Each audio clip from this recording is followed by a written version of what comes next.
Oh, boss, sirang LCD. Oh, ayaw. Ayaw magpindot. Oh,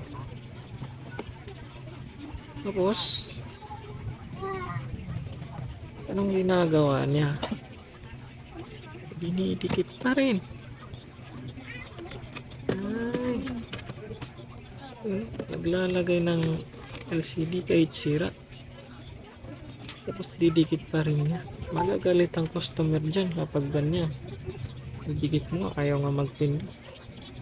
Tapos wala kang pakialam. Naku, kung sino ka mang nagre-repair dyan, wag, hindi na ako magpapagawa sa'yo, oh. Kitang-kita linalagyan ng pandikit. Tapos yung LCD ayaw gumana.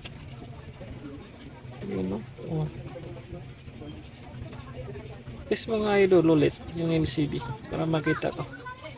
Ano, ayaw na mag-touch. Tapos walang pakialam. Ididikit pa rin yan. Sinong logi dyan? Siyempre ikaw. Ayos, mag-aabon. Oh, pahala ka dyan.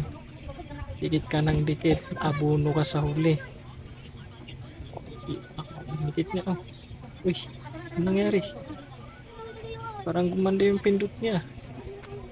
Galing mo, boss. Magawa ko sa'yo.